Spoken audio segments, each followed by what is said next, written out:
Ụsọmma ndị omejeje mba Igbo nwe m ekene m unu. Ama m na gị na ezinụlọ gị nụnụ nọsị mma. Aka m bụkwa nwa unu nwaanyị Ngozi Mmadụ. Abịa n'ahịa izu n'ala Igbo, tata bụ Nkwọ. Igbo bụ Igbo, asị m ka Nkwọ tata maala unu mma. Abanyego ọnwa ọfụ, asị m ka ọnwa nke ise n'ime afọ 2020 a ka ọ bụrụ ọnwa ngọzi, bụrụ ọnwa ọganiru nke ka nke ogologo ndụ na arụ isi ike ka nna ya n'ebe Igbo niile nọ. Tata bụkwa ngwụsị izu ụka, ụbọchị ezumike anyị ji ewepụta mgbede ọma, oge akụkọ ifo bụ akụkọ anyị. Akụkọ anyị tata ọ bụkwanụ gịnị?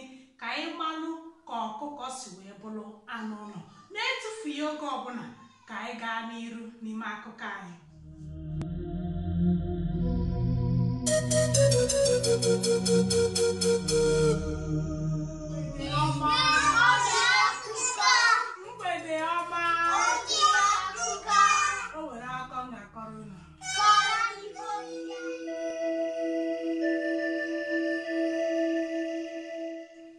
Igbo kwuru okwu sị na ọ bụrụ na agwọ emere ihe o ji wee bụrụ agwọ, ụmụaka enwee kee nkụ. Chetakwa na ọ bụ ebube agụ na-eche agụ. Ịtabụ gbagide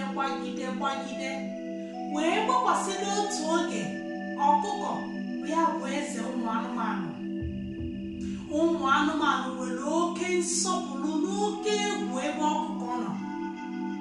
Ihe a ji atụ ọkụkọ egwu bụ maka eru adị ọkụkọ n'isi dị ya n'agba.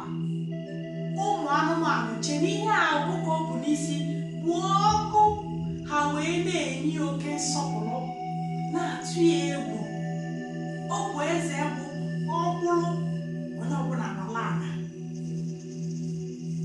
Ọ na-aga, onye ọbụla chaa n'ụzọ, maka ha chere ihe ọkụkọ bụ n'isi bụ ọkụ.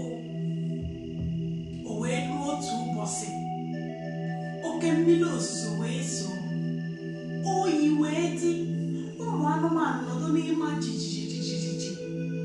Ha wee chọba ihe ha ga-eme maka oyi atụgbuo ha. Ha kwekọrịta n'ime onwe ha ka ha jee ebe eze ha jeje mụrụ ọkụ. Mana ụfọdụ jụrụ ajụ, ebe ndị obi ka jebere bee ọkụkọ bụ eze ka ha jee mụrụ ọkụ. Oge ha batara, ọkụkọ ebichago nri abalị, nọrọ n'obi ya na-ezu ike. Ụmụ anụmanụ wee jee n'ofu akụkụ wee jee nọdụ na-eche oge ọkụkọ na-abụrụ ụla ka ha batara ya mụrụ ọkụ.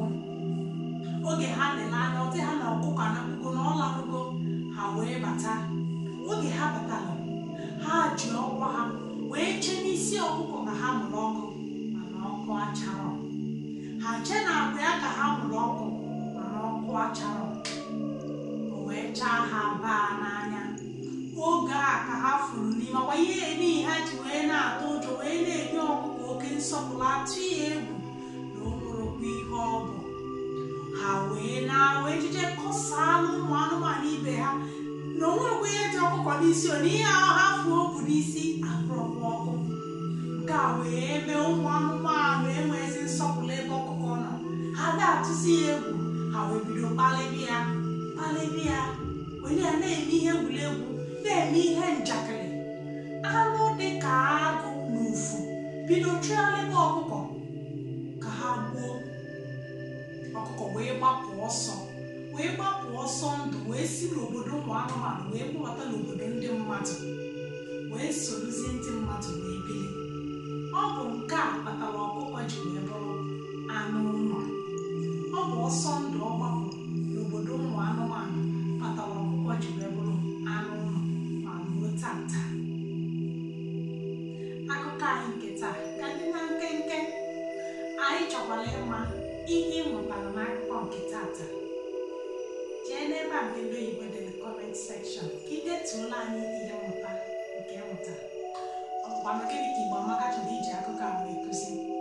Ihe anyị chọrọ iji akụkọ a wee kụzi bụ na ụwa bụkwa pakejin.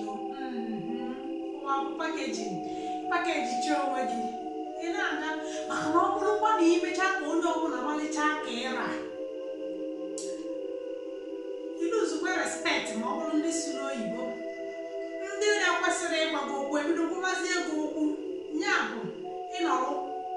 jie onwe gị n'otu onye ọbụla si eme. Ngwakwanụ Igbo nwe m, ọ ya adịkwa n'izu ọzọ oge anyị ji ewepụtala unu mgbede ọma, oge akụkọ. Nọdụnụ mma, ka emesịa anụ.